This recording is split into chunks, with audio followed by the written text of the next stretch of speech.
আচৰিত কথা যে গুজৰাটৰ চিৰিয়াখানাৰ কাৰণে ৰিলায়েন্স কোম্পানীৰ চিৰিয়াখানাৰ কাৰণে আমাৰ কিয় হাতীবিলাক দি থাকিব আমাৰতো হাতী বহুত বহা নাই আমাৰ জংগলটো কমাৰ কাৰণেহে হাতী বহা যেন লাগিছে বাঢ়িছে বাৰু ইমান কমা নাই কিন্তু এনেকে খ হিচাপততো হাতী আমি দিব নোৱাৰো বা এটাও হাতী আমি দিব নোৱাৰো কাকো অসমীয়া মানুহৰ পৰা পাৰমিশন নোলোৱাকৈ অসমীয়া জাতিক নজনোৱাকৈ অসমৰ মানুহক নজনোৱাকৈ কেনেকৈ অসমৰ মুখ্যমন্ত্ৰী এনেকৈ অসমৰ হাতী বাহিৰৰ কোম্পানীক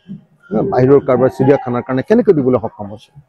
এইটো নহ'ব দেই অসমৰ মুখ্যমন্ত্ৰীক আমি দাবী উত্থাপন কৰিছোঁ যে অসমৰ পৰা হাতী দিয়াৰ কাৰবাৰটো বন্ধ কৰক আৰু এই কাৰবাৰটো চলি থাকিলে অসমীয়া মানুহে প্ৰতিবাদ সাব্যস্ত কৰিবই লাগিব এইটো কেতিয়াও মানি লোৱা নহ'ব অসমৰ মুখ্যমন্ত্ৰীক মই পোনপটীয়াকৈ আহ্বান জনাইছোঁ যাতে এইটো ব্যৱস্থা গ্ৰহণ কৰে জীৱন খননৰ অনুমোদন দিয়া হৈছে গুজৰাটৰ কোনোবা বাহনে মই নিউজটো দেখিলোঁ যে বাহনে আমাৰ ইয়াৰ পৰা হাতী নিবলৈ আহিছে চব বাহন চিজ কৰিব লাগে নহ'লে ঘূৰাই পঠিয়াব লাগে এখন বাহনতো এটা হাতী নুঠাবৰ কাৰণে আৰু যদি উঠাই অসমৰ সকলো জাতীয় সংগঠনে তাৰ বিৰুদ্ধে জঁপিয়াই পৰিবৰ কাৰণে জাতীয় সংগঠনবিলাকে এনেই গুৰু গাড়ীত হৈ থাকিলেতো নহ'ব ন হয়নে নহয় কওক তো তেওঁলোকে এই আচল বস্তুটোহে ধৰিব লাগিব আমি যেতিয়া জাতীয় সংগঠনত আছিলোঁ তেতিয়া এটা কামতো আমি কেতিয়াও কম্প্ৰমাইজ কৰা নাছিলোঁ অসমৰ পক্ষত এতিয়া আমি বিধায়ক গতিকে চব কথাত আমি জঁপিয়াই পৰিলে দেখিবলৈ বেয়া লাগে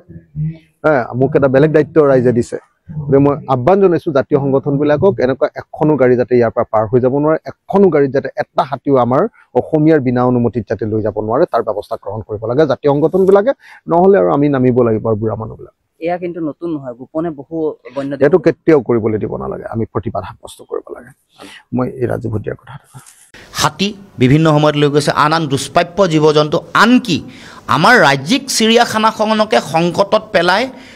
আম্বানীক তৈলমৰ্দন কৰিবৰ কাৰণে হিমন্ত বিশ্ব শৰ্মাই উঠি পৰি লাগিছে যাতে পত্নী আৰু পুত্ৰৰ সম্পত্তি বঢ়াব পাৰে পত্নীৰ নামত যাতে নতুন কোম্পানী গঢ়িব পাৰে এই কামটোৰ কাৰণে নিজৰ ব্যক্তিগত স্বাৰ্থ সিদ্ধিৰ কাৰণে জাতীয় সম্পদ এনেকৈ বিক্ৰী কৰিছে লুণ্ঠন কৰিছে হিমন্ত বিশ্ব শৰ্মাই গতিকে ইতিহাসত কেতিয়াও হিমন্ত বিশ্ব শৰ্মাক ৰাইজে জনতাই কেতিয়াও ক্ষমা নকৰে আমাৰ এইবোৰ সম্পদ আমাৰ হাতী আমাৰ নিজৰ সম্পদ আন আন যিবোৰ দুষ্প্ৰাপ্য যিবোৰ জীৱ জন্তু আছে এণ্ডেঞ্জাৰ যিবোৰ স্পেচিছ আছে এইবোৰ আকৌ জামনগৰৰ চিৰিয়াখানালৈ দিবলৈ ওলাইছে আম্বানীৰ গতিকে এইবোৰ জাতীয় সম্পদ লুণ্ঠন কৰিছে বিক্ৰী কৰিছে আৰু হিমন্ত বিশ্ব শৰ্মাৰ নিজৰ ব্যক্তিগত স্বাৰ্থৰ কাৰণে ৰিলায়েন্সৰ পৰা আমাৰ অসমৰ কোনো লাভ হোৱা নাই কি লাভ হৈছে কোনো ধৰণৰ তেনেকুৱা ইয়াত কোনো মানে বিনিয়োগো তেওঁলোকে কৰা নাই বিশেষ যি কৰিছে কেৱল মাত্ৰ লুণ্ঠনহে কৰিছে আদানীয়ে আমাৰ ৰাজহুৱা খণ্ডৰ উদ্যোগ আদানীৰ হাতত অৰ্পণ কৰিছে হাতী বিভিন্ন সময়ত লৈ গৈছে আন আন দুষ্প্ৰাপ্য জীৱ জন্তু আনকি আমাৰ ৰাজ্যিক চিৰিয়াখানাখনকে সংকটত পেলাই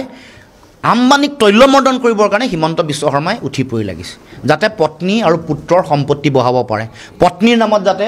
নতুন কোম্পানী গঢ়িব পাৰে এই কামটোৰ কাৰণে নিজৰ ব্যক্তিগত স্বাৰ্থ সিদ্ধিৰ কাৰণে জাতীয় সম্পদ এনেকৈ বিক্ৰী কৰিছে লুণ্ঠন কৰিছে হিমন্ত বিশ্ব শৰ্মাই গতিকে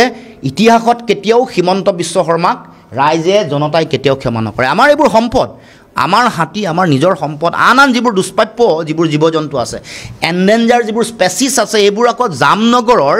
চিৰিয়াখানালৈ দিবলৈ ওলাইছে আম্বানীৰ গতিকে এইবোৰ জাতীয় সম্পদ লুণ্ঠন কৰিছে বিক্ৰী কৰিছে আৰু হিমন্ত বিশ্ব শৰ্মাৰ নিজৰ ব্যক্তিগত স্বাৰ্থৰ কাৰণে